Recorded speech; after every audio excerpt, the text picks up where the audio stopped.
Last week, I told you to pick up Luis Matos as soon as he got called up. Hopefully you listened. This week, we already have a couple of new prospects getting the call, making their major league debuts, and a couple that could be on the way, plus one prospect that you may be familiar with and may be making a return sooner than expected. If you love watching baseball and playing fantasy baseball, you probably love playing MLB The Show on PlayStation, Xbox, or Switch. Well, the best place to get those stubs without paying full price is MMOAH.com.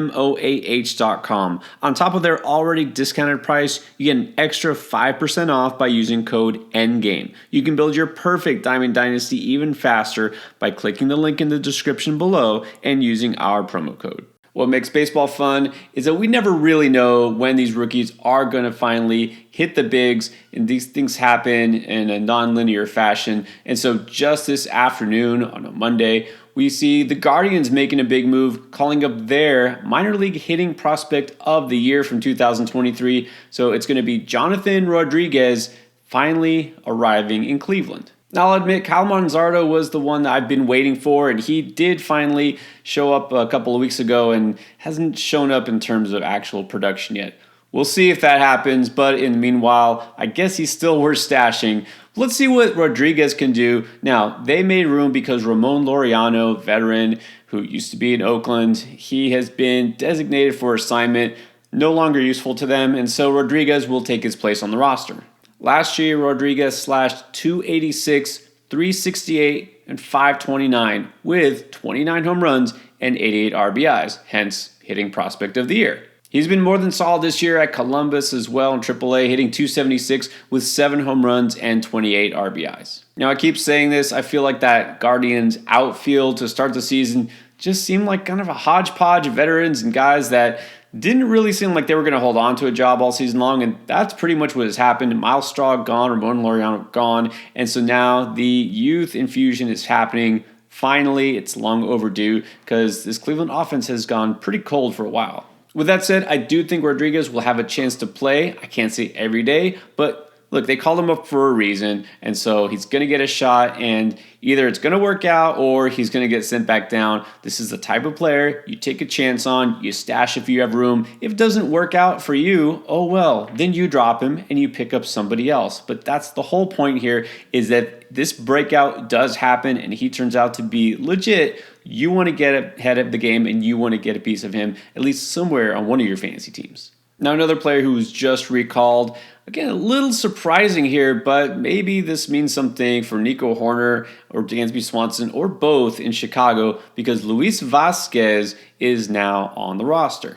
You know, Swanson's been on the IL for a while. He's bound to come back really soon this week, but maybe he's had a setback. Don't know exactly yet. And then Nico Horner has missed a couple of games. Maybe he is headed for the IL. But either way, they felt like they needed Vasquez. He's a shortstop. You know, he's got a good glove. Let's see what he can do with the bat. He was really good last year at the AAA level, hit .271, 20 home runs.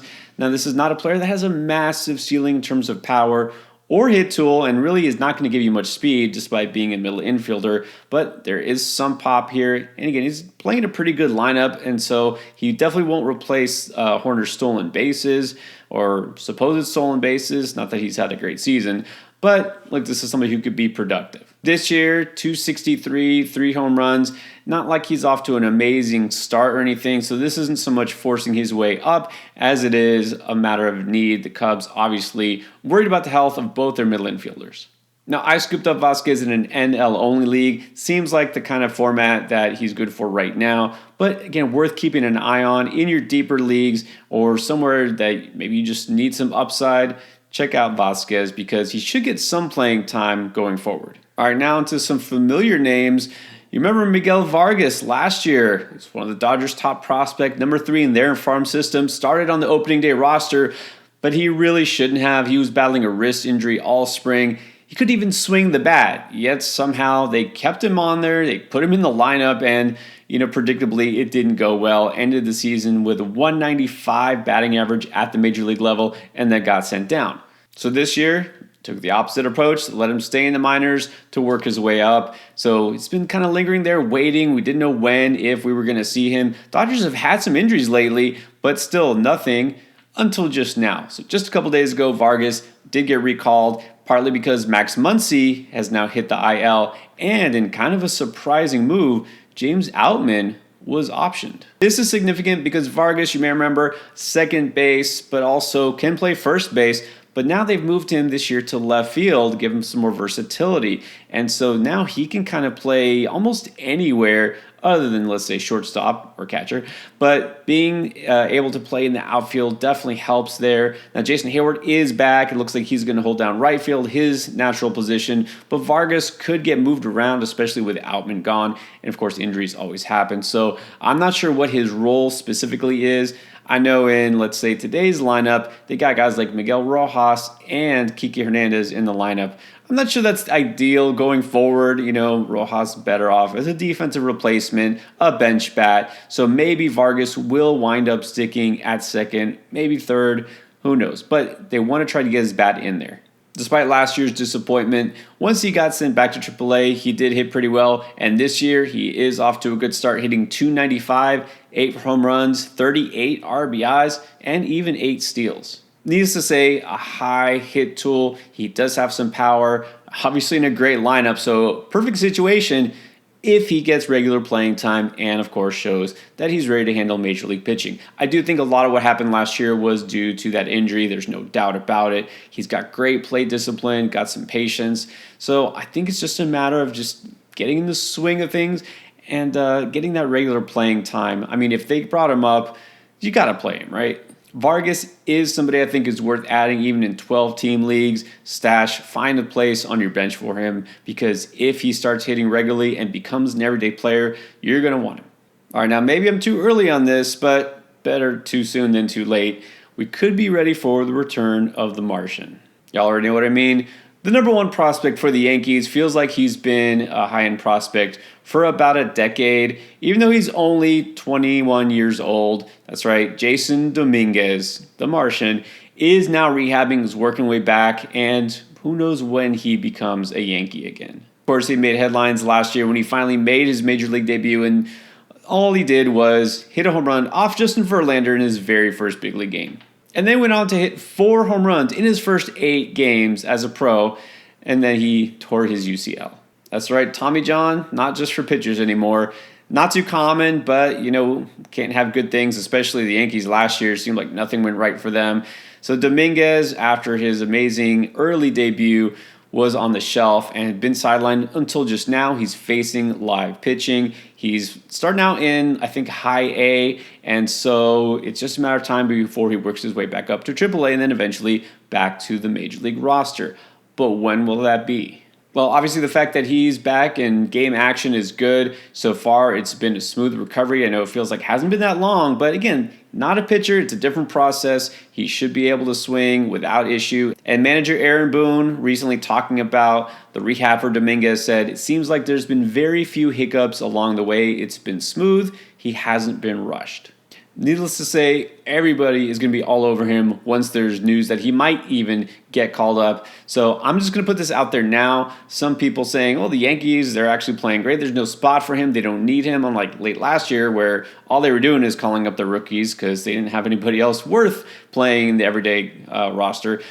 Look, I will just say this. I want to be early as opposed to late on this because when we do hear about it, I'd rather have him on my bench. It is possible that maybe we do have to wait till September for him. Maybe they're just going to take the really long, slow road to recovery with him. Maybe they feel like they don't need him because their outfield, for now, is healthy.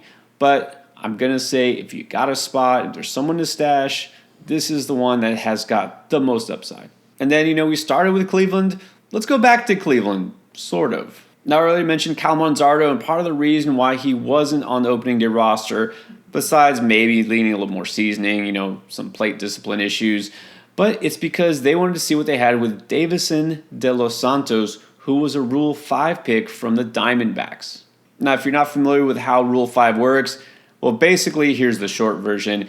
If there's a player that's not protected on the 40-man roster, well, there's a draft where other teams can claim a player, and that's what happened with De Los Santos. Cleveland basically drafted him from Arizona, but if they decide not to keep him on the active roster, they have to put him through waivers, and the original team can take him back.